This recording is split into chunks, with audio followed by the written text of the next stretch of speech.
My mom's been cleaning out her home and she just brought me back some of my classic toys. Remember Rainbow Bright?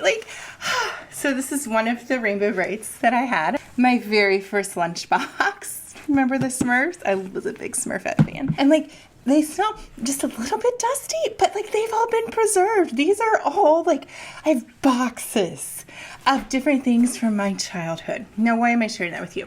Because sometimes things from our childhood that come back up as adults are amazing. They're fun to go back over and enjoy them and revel in. And some of these are great memories. Some of these are tangible items, and that's all fantastic. But sometimes things can come up from your childhood that do not serve you today as an adult. And specifically speaking to your role as a mama, are there ideals that you established back when? Go way back even to when you were a little girl, a way that you thought it was going to be when you became a mama.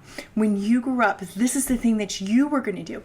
And so you've been holding on to that ideal as an expectation of something that you need to have accomplishing now. So you are trying as an adult to craft your way there, to make this reality, because that's become the goal, the standard in your mind that you are holding on to.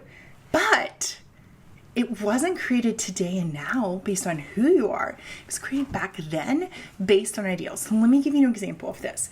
One of the ways that I was struggling as a mama was because I was holding on to this ideal. It was tightly gripped. It was one that I had established early on as a young child.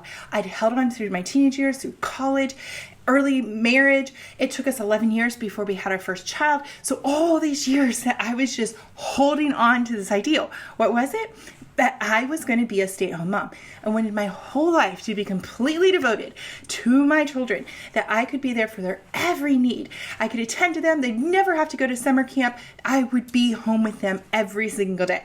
That really mattered to me. And on top of that, I decided that I also wanted to be a homeschooling mama because I love to learn. And the idea, this is one of my ideas, that we would all get to sit around and read books and talk about the things that we were learning.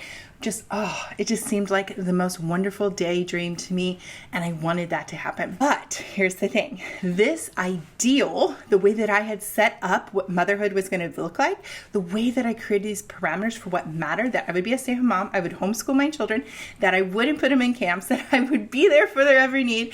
Well, those expectations, where were they set? They were set by the girl who carried this lunchbox. This is like kindergarten and first grade stuff.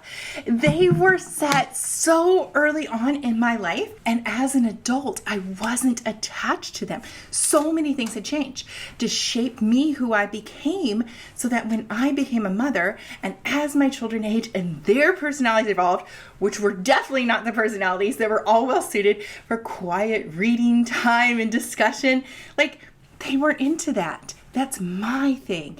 And I was trying to self-impose that. But I was also holding on to this ideal and this expectation of the way our life was going to look, the way it was going to function, based on my childhood views that I had held on to so tightly. They needed to be updated. Can you imagine that? It's like running a computer. Oh my, can you imagine running a computer back from the 90s? Still today? Still running that old brain? My lunchbox from the 80s, by the way. But still, this really old programming, and you're doing it today, and it just doesn't work, and it's not functioning because you need a program upgrade. The same is true for you and your psyche. And so you need to reprogram some of the things that have been strong-held beliefs, some of the things that are ideals and expectations that were set back when. And they don't all have to be from childhood. Maybe they were things you picked up when you were in college, early years of your marriage. Maybe it's things that you even picked out a month ago or a year ago, and they just don't work now. Things have changed. Your child changes so fast too, right? And so you need to reset your expectations, reprogram these ideals that you're working for. And one of the things that I talk about inside my program is how the ideals that we're holding on to, they really can become major traps for us.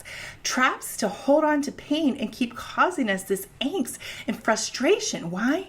Because it's like they're always out on the horizon. And it's like, I'm going to get to that horizon. You can see it. It looks like a line. But no matter how much you work, how much you strive, you never get to the horizon. Why? Because it's always moving. It's always ahead of you. These ideals can live like that because you're disconnected from them. And so we deep dive into that, into the training, so that you can do an inner reflection. You can find where these are coming up for you. You can know how to diagnose them, reprogram, just like that computer, so that you can get better results that fit you here and now for what you and your children need. This is so important. So keep that in mind. You can still enjoy all the fun of your childhood, but look at the things that are coming up from your childhood that are self-imposing themselves on you now as an adult, that just don't serve you, that just need a program update so that you can start to function better. And it all begins when you take action. I encourage you to check out Evolve Motherhood. Find out what it would be like to join me for 12 weeks as we deep dive into the areas that you have total control over, that are within your power to change, so that you can achieve the results that you want in your life. It's possible. Upgrade your motherhood experience. Check out Evolve Motherhood.